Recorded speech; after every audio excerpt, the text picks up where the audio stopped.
প্রথম 2 দিনে 2 কোটি টাকার উপরে ইনকাম করেছে, মানে আয় করেছে। আসলে আপনারা এইটাই ক্যালকুলেশনটা কিভাবে করলেন, যেটা আমাদের এখানে বক্স অফিস নাই? আসলে দেখেন, একটা জিনিস আছে যে স্টার সিনেপ্লেক্সের কিন্তু যে সার্ভার, ওখানে ট্র্যাকিং করা যায় যে কতগুলো মানুষ কতদিন ছবি দেখেছে।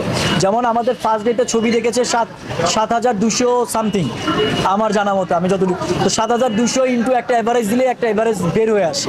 তো অ্যাকচুয়ালি ওই জায়গা থেকে এটা ফ্যান ফলোয়ার, আমরা অফিসিয়ালি কিছু বলি নাই। আমরা যেটা বলছি যে আমাদের ছবির রেসপন্স খুব ভালো, এক্সাক্ট অ্যামাউন্টটা আমরা বলি নাই। যেটা বলছি এটা অফিসিয়াল অ্যামাউন্ট না, অফিসিয়াল অ্যামাউন্ট এর বেশিও হতে পারে।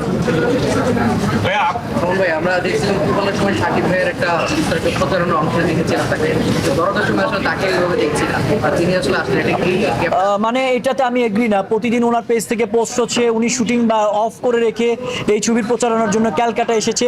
এবং একটা সারপ্রাইজ আপনাদের জন্য আছে, উনি এই ছবির প্রচারণায় শুটিং শেষ করে গতকাল ঢাকায় এসেছে।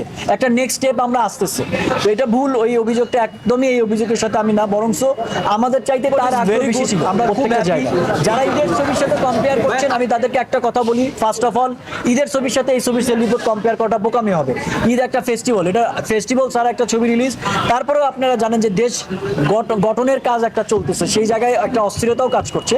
সেই জায়গা থেকে আমরা যে সেল রিপোর্টটা পাচ্ছি এটা অনেক ভালো এবং আমরা অনেক খুশি। সেই ধারাবাহিকতা আমরা দেখেছি যে মিডল ইস্টে মুক্তি পেতে যাচ্ছে, ওই জায়গা থেকে কিরকম সাড়া পাচ্ছেন? দেখেন, মিডিল ইস্টে আমরা চিন্তাও করি নাই, বাংলাদেশের কোনো ছবি প্রথম 53 শো দিয়েছে 22 নভেম্বর থেকে। মালদ্বীপসে অলরেডি আজকে 4 দিন হলো ছবিটা চলতেছে, প্রত্যেকটা শো হাউসফুল গেছে। আপনারা ইউকের খবর পেয়েছেন, ইউকে হাউসফুল যাচ্ছে, অস্ট্রেলিয়াও সেম অবস্থা। তো আশা রাখি বাইরের রেসপন্সটা আরও বেশি, কারণ আমাদের দেশের মানুষরা একটু বেশি বেশি অ্যাকশন, যে সাইকো থ্রিলার এই দেশের মানুষের জন্য প্রথম একটা এক্সপিরিয়েন্স।